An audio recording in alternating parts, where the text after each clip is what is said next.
Do like share and subscribe, और कृपया करके इस चैनल को बढ़ाने के लिए आप इसको सब्सक्राइब कीजिए, साथ साथ अपने दोस्तों के बीच में भी इसको शेयर जरूर कीजिए। गुड इवनिंग फ्रेंड्स, आज की अपडेट कुछ इस प्रकार से है। इजराइल की सेना ने अपने सैन्य अभियान को दक्षिणी गाजा के खान यूनिस की तरफ बढ़ा दिया है। हमास के आखिरी गढ़ गाजा के बिन लादेन करने जाने वाले याह्या सिनवार के घर खान यूनिस में इजराइल के टैंक पहुंच गए हैं। हमास के साथ अंतिम मुकाबले के लिए सोमवार को दर्जनों इजरायली टैंक दक्षिणी गाजा में घुस गए हैं और आम लोगों से शहर छोड़ देने के लिए कहा है। खान यूनिस में इजराइल के टैंकों के घुसने के साथ ही उन पर गोलाबारी भी शुरू हो गई है। इजराइल का दावा है कि गाजा का बिन लादेन, याह्या सिनवार और हमास के दूसरे बड़े कमांडर खान यूनिस में ही छिपे हुए हैं, जिनको ख़त्म करने के इलाके में कार्रवाई शुरू की गई है।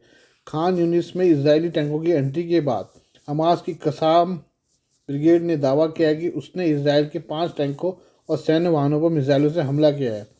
दक्षिण गाजा में अपने अभियान पर आईडीएफ ने कहा है कि उसने रात भर में हमास के 200 ठिकानों को नष्ट किया है। आईडीएफ की ओर से जारी एक फुटेज में बंदूकधारी सैनिक और बख्तरबंद वाहन दक्षिण की ओर बढ़ते हुए दिखाई दे रहे हैं। फिलिस्तीन के अमीन अबू होला ने कहा है कि इजरायली वाहन खान यूनिस के पास अल करारा गांव में फिलिस्तीनी क्षेत्र के 2 किलोमीटर तक अंदर आए हैं। मुआज मोहम्मद नाम के एक शख्स ने भी कहा है कि उसने सलाह अल दीन सड़क के दक्षिण में इजरायली टैंक देखे हैं। इजराइल डिफेंस फोर्स ने खान यूनिस के निवासियों से इस क्षेत्र को खाली कर देने के लिए कहा है। इजराइल ने अपने संदेश में कहा कि गाजा पट्टी के प्रिय निवासियों, आईडीएफ ने गाजा पट्टी में हमास और अन्य आतंकवादी संगठनों के खिलाफ अपनी जोरदार कार्रवाई शुरू कर दी है।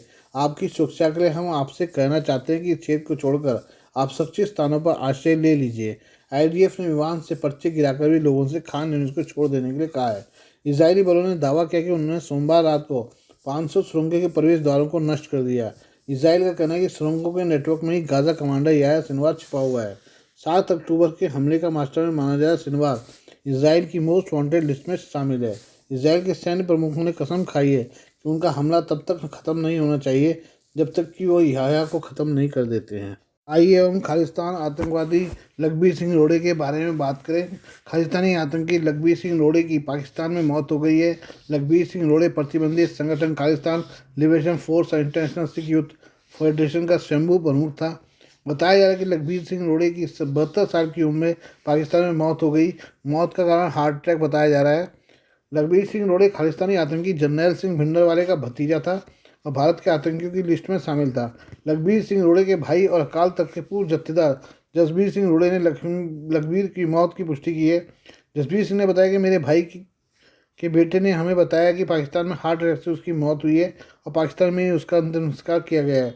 वो डायबिटीज से पीड़ित था। लखबीर सिंह रोड़े के 2 बेटे, एक बेटी और पत्नी कनाडा में रहते हैं। लखबीर सिंह रोड़े भारत में पंजाब के मोगा जिले के रोड़े गांव का निवासी था और भारत से फरार होकर वो दुबई गया था। बाद में वो दुबई से पाकिस्तान चला गया, लेकिन उसने अपने परिवार को कनाडा में रखा।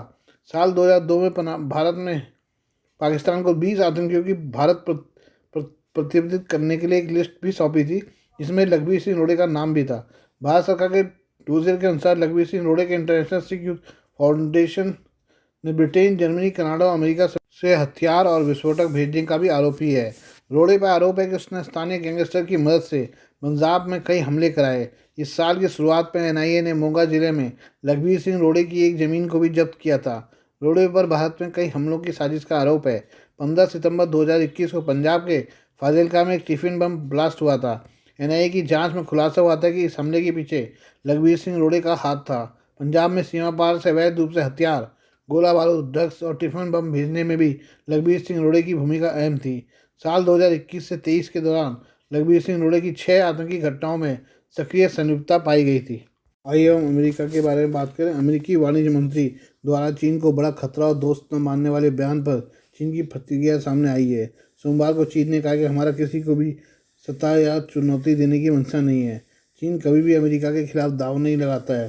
बता दें, चीन के राष्ट्रपति शी जिनपिंग अमेरिकी राष्ट्रपति बाइडेन की कुछ सप्ताह पहले द्विपक्षीय बैठक हुई थी, लेकिन उसके कुछ समय बाद अमेरिकी वाणिज्य मंत्री द्वारा दिए गए बयान ने जुबानी जंग को जन्म दे दिया है।